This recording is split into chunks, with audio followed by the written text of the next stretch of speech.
And now, preview time. So let's take a look at what's coming your way.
What's going on, everybody? Thank you for joining me here once again for another one of these special documentary biography reviews as we wrap this week up and we discuss the man who, as of this evening, won't just be called a wise man, won't just be called a special counsel, won't just be referred to as an advocate, and won't just be referred to as the innovator of extreme, but a man who will, as of this evening, be referred to as Hall of Famer.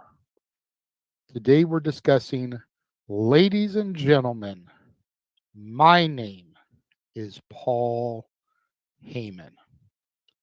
And our documentary begins on April 7th, 2014, the night after Brock Lesnar ends The Undertaker's undefeated streak at Wrestlemania. We then flash back and we get some personal conversation. We learn Paul's mother was a Holocaust survivor, while his father was considered the most ethical, honest, personal injury attorney in the history of the Bronx.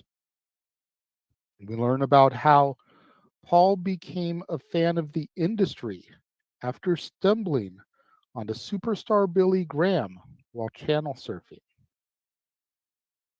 We learn how he used his bar mitzvah money to buy a photo lab, a printing press, and a high-end camera in order to start a wrestling fanzine. Paul talks about his very first hustle, which was hustling his way into the locker room at Madison Square Garden. He talks about riding the roads with classy Freddie Blassie, Captain Lou Albano, and the Grand Wizard of Wrestling, the unholy trinity of professional wrestling managers at the time, and how he learned production from none other than the American Dream, Dusty Rhodes himself, and how he ended up hustling his way into and becoming the head photographer for the infamous New York nightclub, Studio 54. Paul then talks about how Bam Bam Bigelow pushed Heyman into becoming a wrestling manager and where the origins of the Paul E. Dangerously character come from. He then talks about his journey from Florida Championship Wrestling to Memphis to the AWA to World Championship Wrestling. And Paul talks about what he learned from Jim Ross being his color commentator at WCW, the formation of the Dangerous Alliance, and how it was his idea to add Stunning Steve Austin to the stable, as the company just wanted Rude, Arn, Eaton, Zabisco, and Medusa. But it was Heyman's idea to bring Austin in.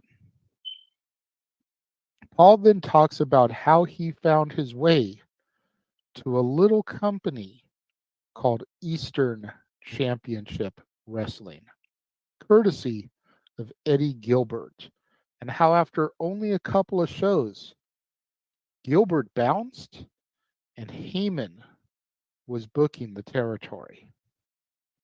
Paul then goes on to talk about the bond between him and Vince McMahon of the World Wrestling Federation, how a lot of the ECW storylines were talent influenced, and how there were no contracts.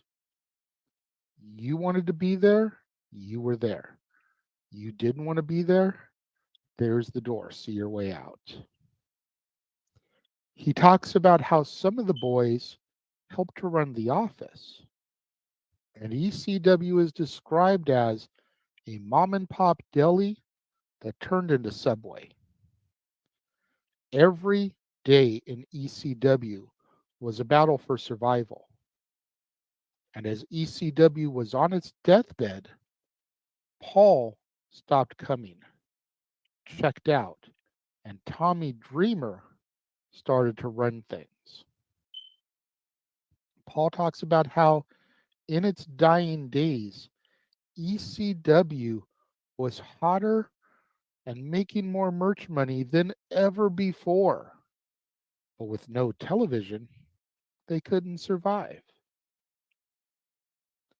Paul then randomly debuts on WWF Raw prior to filing for bankruptcy due to the fact that wrestlers' paychecks written 90 days prior to the filing could potentially be recalled and that money taken away from them.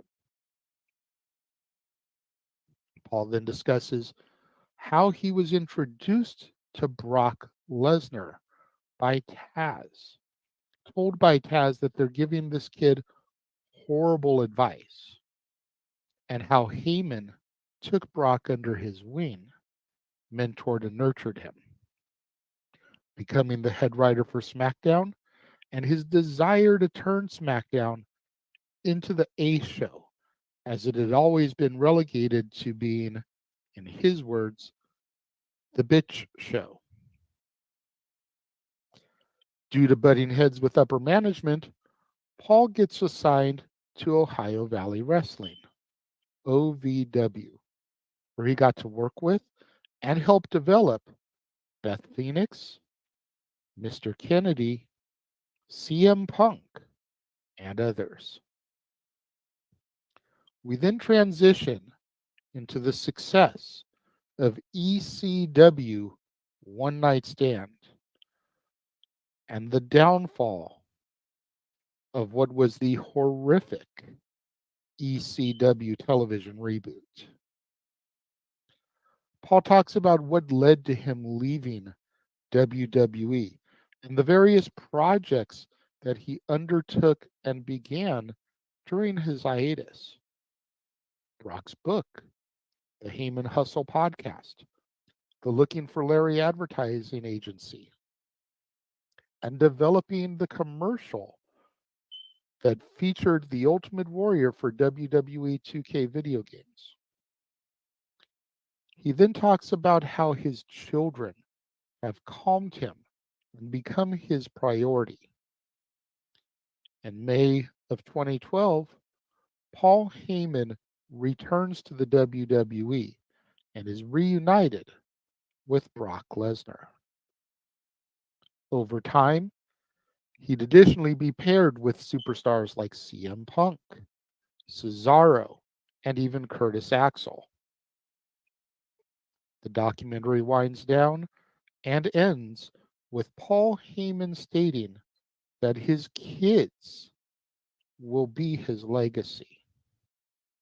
This documentary turns 10 years old this year, and aside from not having anything to do with Roman Reigns, because Roman Reigns had barely debuted in the Shield by the time this documentary was made.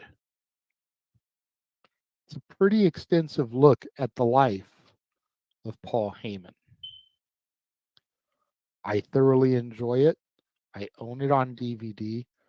I watch it quite frequently whenever I need to be inspired. It's one of my go-to documentaries because whether you like Heyman or you don't like Heyman, you have to respect Heyman and the Heyman hustle. There's just something about Paul Heyman and his drive and his determination and his creative output that captivates other creative minds. and I've always considered myself to be a creative mind. I'm not the greatest writer in the world, but I can conceptualize ideas and then give those ideas to people to flush them out. Those people that are better writers. Fill in the intricacies and the details. Come back to me before we publish, before we go forward. And let me see if that is, in fact, the way I want to take things, or if maybe I have a suggestion or two of how to reshape the story. But I can come up with the concepts and the ideas. I just need other people to flesh out the details. And seeing Paul Heyman and the way that he conceptualizes, the way that he carries out his ideas, the way he flushes out the details, always been an inspiration to me. This and the rise and fall of ECW, which I almost considered reviewing this week. And if they had put more ECW talent in the Hall of Fame, I would have. Maybe we'll do that another time. But those two DVDs really help to get the brain moving when I need creative inspiration. What do you guys think of, ladies and gentlemen, my name is Paul Heyman? Let me know. Leave your thoughts in the comments. If you're watching the premiere, leave your thoughts and comments over here. If you're watching on demand later in the day, leave your thoughts and comments down here. Let's have that conversation, that discussion, that debate, that interaction that I'm always asking you guys for in the comments below. Engage with me. Interact. This has been a limited time thing that I've been doing, kind of bringing back the Renegades Reviews and presenting these documentaries to you in this format. Is this something you want me to get back to? You've got to show me some love and some feedback in the comments. I want to thank all you guys for joining me here today and riding with me this week as I've done this very special presentation of Casa D18 Studios Reviews. We've taken a look at Superfan, the story of Vladimir. We've taken a look at the epic journey of Dwayne "The Rock" Johnson. We've taken a look at American Nightmare becoming Cody Rhodes. Yesterday, we took a look at Bray Wyatt becoming immortal. And we wrapped up the week today with, ladies and gentlemen, my name is Paul Heyman. Thank you again for joining me this week, for tuning in, and I will see you guys this evening as we induct Paul Heyman, Bull Nakano, Muhammad Ali, Thunderbolt Patterson, Liam Ivia, and the U.S. Express into the 2024 class of the WWE Hall of Fame. I will see you guys next time.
The Jeff Meacham Network's Multiverse of Media.